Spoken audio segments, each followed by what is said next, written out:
Nooga Outdoors. I'm so glad I didn't say Cindy's choice. We got to work on this. We got to work on this lead-in music thing. It's not. You don't like Gloria Estefan? No, it's fine. I mean, I remember you said Randy. something, but we need a new song. We got to come up with a song. Yeah, we do. We got to come up with a song and to lead into the Nooga Outdoor Show here on 92.7 FM, and you can also catch it on 95.3 FM HD4. We're also on TuneIn Radio. Did you guys know that you can hear the NoogaRadio show and Nooga Outdoors anywhere in the world on TuneIn Radio? That's kind of exciting, huh? Well, you'd have to actually have like a radio reception, though. Well, yeah. Top of Everest is not going to work. I don't know. They might have a tower up there at this point. Enough people have been up there now. TuneIn Radio, Shoutcast. And I have to shout when I say Shoutcast. Sorry, it just happens.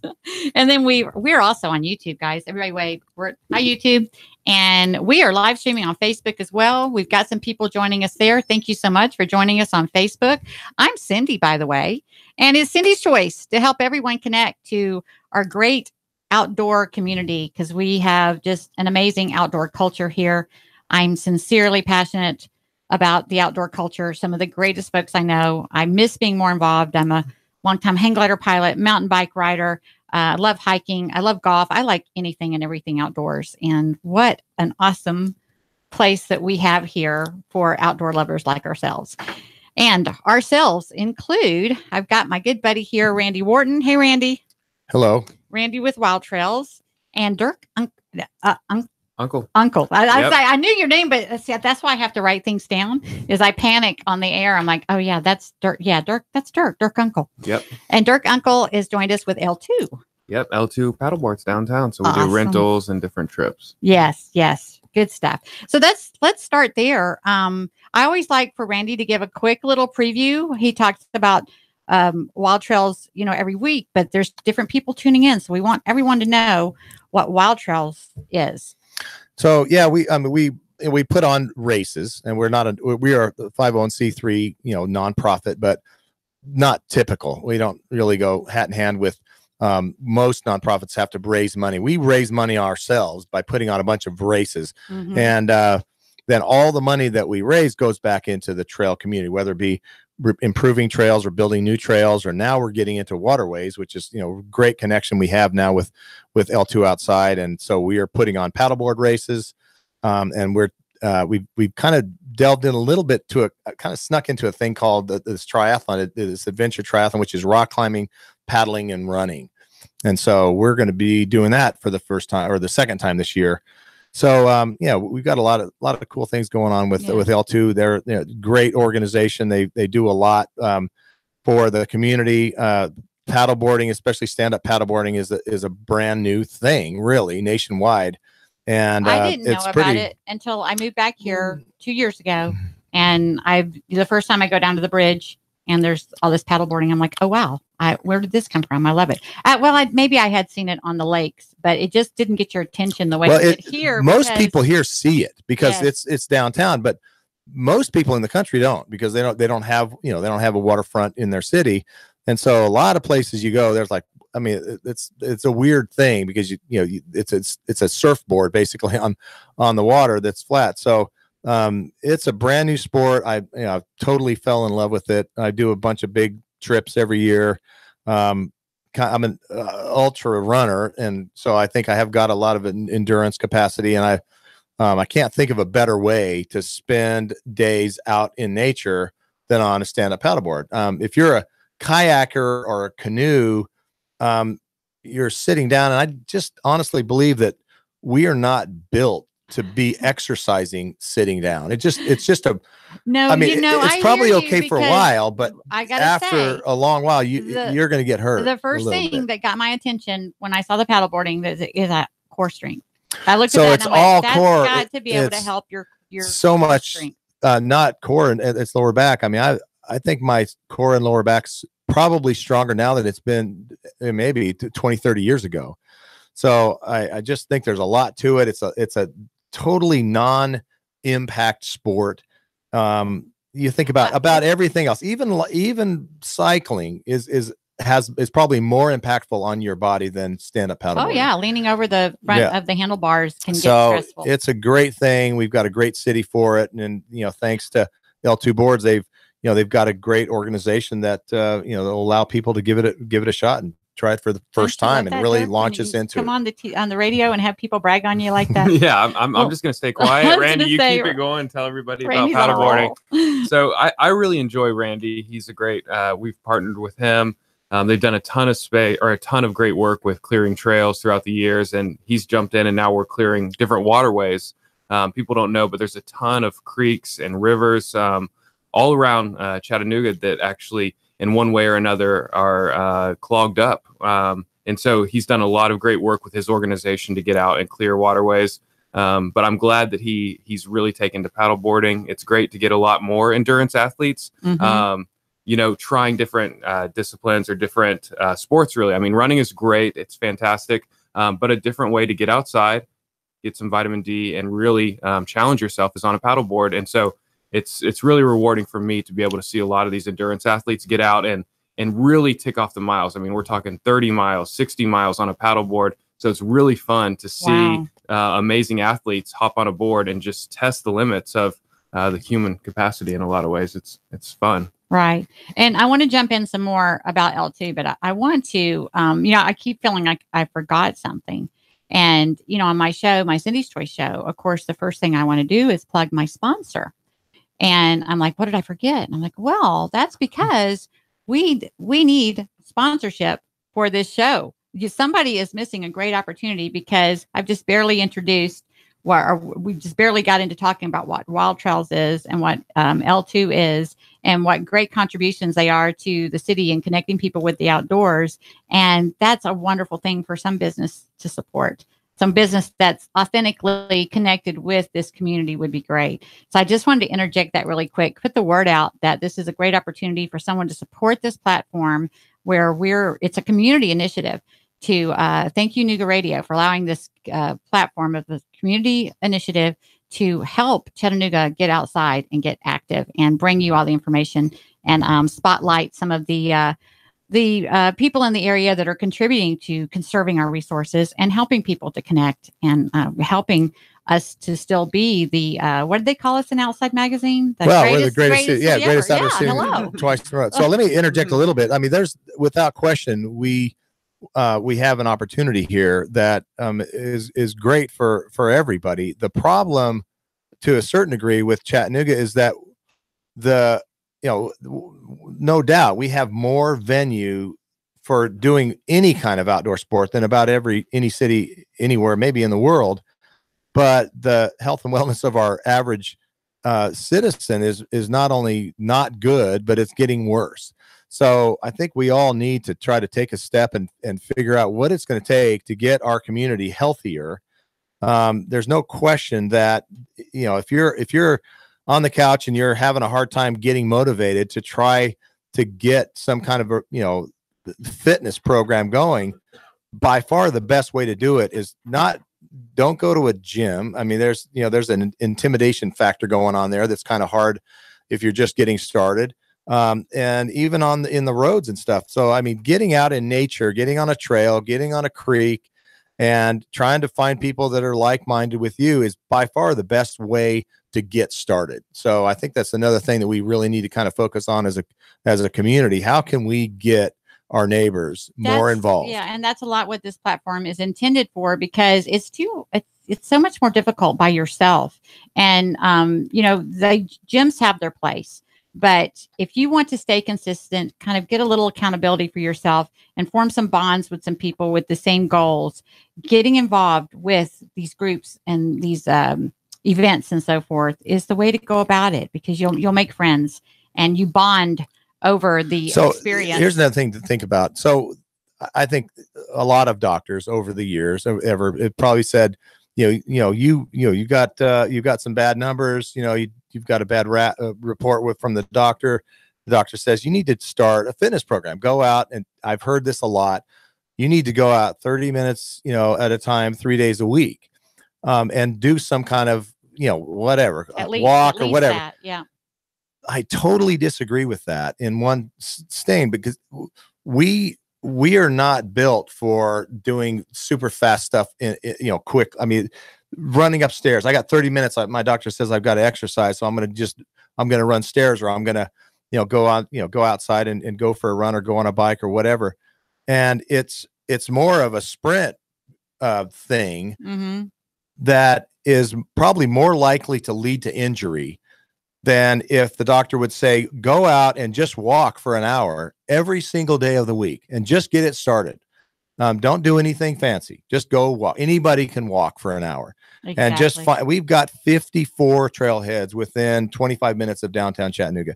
So, and same thing with paddleboarding. Go out and just paddle for an hour.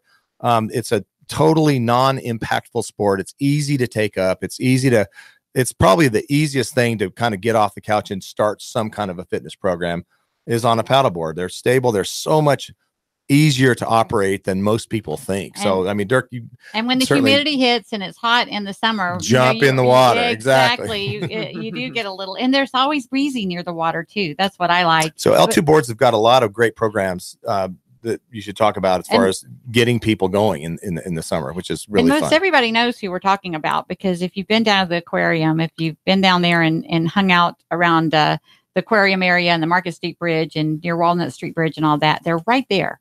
They're right there in the corner where you see them carrying the paddle boards across the street and down to the water. And so how long have you guys been over there, Dirk? So L2 Paddleboards has been serving the Chattanooga area for 5-6 years. Really. Oh, wow. Yeah. So downtown, they've been offering rentals for a long time. The last 2-3 years is really when my brother-in-law and I started, changing the direction and offering more services. So we, throughout the summer, all last year, we offered a free demo night every Friday. If you're interested in paddleboarding at all, it's a fun sport. It's great. There's a variety of different benefits you get from it, but it can be a big investment to purchase a board. So one of the things that we wanted to do was offer a free demo night on Fridays for people to come out and try the boards, test them out. Because I mean, it can be a big investment. So what kind of investment are we talking? Anywhere from $500 to $1,500. So it's not a quick impulse buy. It's something that you want to spend some time, you want to do some research, you want to find the board that's right for you. And so we would offer them for free for Friday night for you to come out and test them.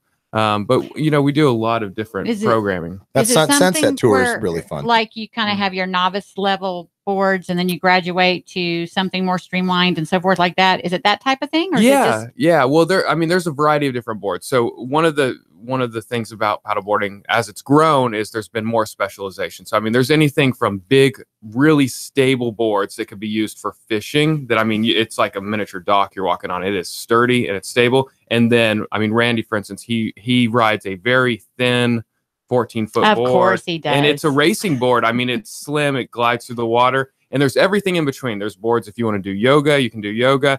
If you want to, whatever, just a leisure touring board. There's a board for really everything. There's yoga boards, right? Yeah, it reminds me of when I got started in hang gliding, because everybody told me not to invest a lot in my novice, my beginner glider. But I was like, oh no, I'll be at that level a long time. So I went and invested the big bets, and I graduated out of that glider in no time. Then I shopped a little smarter for the next glider. Dirk can talk to this as much or better than me, but there's a lot of people that buy an introductory board and it lasts for 3 months. Like I can't keep up with my buddies that are on racing boards, and they sell it and buy a racing board, which exactly. Well, that's great idea for the novice, because there's plenty of secondhand novice. And I say racing board out there at a good price, right? I say racing board. It's just narrower board. You think about it. It's kind of you have to trick your body to a certain degree. We've balanced ourselves on something that doesn't move our entire life. So when you get on a paddleboard, same thing with a slackline or whatever, you have to learn how to balance. And so it doesn't take that long, but it's a little bit of muscle memory to figure it out. And then once you learn how to balance, you go narrower. The narrower it is, the faster you go, and it's amazing how many miles you can do in a day. I actually experienced that on a wave runner. I was always on the big wave runners, and you just get on them. It's like a little boat. But the first time I got on a little racing one, it was like, oh my goodness! If you didn't, you had to get it going quick. But then after a while, I found that I was balancing it. It's just it's another like anything. Skill, yeah. You just got to acquire another skill. Exactly. So tell us more, Dirk. You're down there. there's rentals available there. You've got what do you call the Friday nights? So on Friday, we do demo nights. That's where you can test the boards. When will those start up again? About late April, early May, probably. Okay. I could come back on and give, more. Oh, definitely. More information on that. But so, I mean, throughout the summer when we're really firing on all cylinders, I mean, we're doing yoga classes on boards. If that interests you, we do sunset tours, a couple nights a week. So those are a fan favorite. It's, and it's one of my favorite things to do. It's really yoga awesome. on the board? No, the sunset tours they do. It's awesome. Oh yes, that would be. No, I was like yoga on the board. Because a lot of these, I've been involved in quite a few of the sunset tours. So many people, that's the first time they've ever been on a board. So it's putting in underneath Market Street Bridge and paddling around the island. And when you come back, the sun's going down. It's the first time you've ever been. Typically, all the boats are gone, so there's not a lot of wake in the channel. It's nice and calm and peaceful, and just it's been really cool to see people get it right off the bat. The sunset tours are great. If you've never paddleboarded, it's a great way to be introduced because we always have a guide, so someone who's pretty experienced that's going out and leading the way, giving you feedback and essentially teaching you how to paddleboard. But by the time, after 15 or 20 minutes, when you get the hang of it and you're heading back down after you've gone around the island, I mean, the sun is setting. It's a beautiful ambience. The bridges are there. And you don't realize how massive those bridges are until you're floating underneath it on the water. And it's just a really grand experience. It's hard to even communicate with my words. But if you experience it for yourself, it's one of the absolutely most phenomenal ways to experience downtown Chattanooga on the waterfront. No doubt. Oh, I just got to do McClellan Island. Am I saying it for the first time? So last summer, was it? And I was like, it was right here all this time, and just experiencing the riverside from the middle like that. So I can't imagine being on a paddle boat going through that way. That would be awesome. Now, something I know that a lot of people bring up about the paddle boats, especially with the location that you guys are, they're always worried about the current. They're always thinking, well, I would never make it back. You know, I could make it down there, but I would never make it back. But it's not as strong as it looks, right? Yeah, well, so there's a lot there to unpack, but we're really short. So at L2, I mean, so actually the dam upstream, they have release reports. So we're constantly reviewing to see how much water is being, are they turning it on really high that day or is it low? And so there's actually an app for it, as funny as that sounds, but you can review how much flow is coming through the river. And so as a rental company, it's our responsibility to make sure that we're only, launching people in safe conditions. So we have certain thresholds where if it's beyond this point, we're not letting beginners out for the day, etc. But, most of the time it's very manageable. It's not that challenging.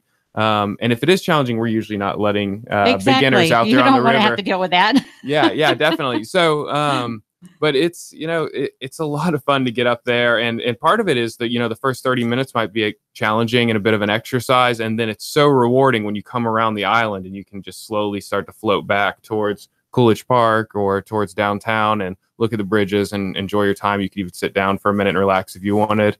But yeah, there is current, but it is always changing, and we're always keeping track of where it's at. Right, and that's another thing I like about these groups and organizations. It's just like when you do a Coe rafting trip. Everybody's looking out for everybody. We all know it's always safety first, always in these types of adventures and activities.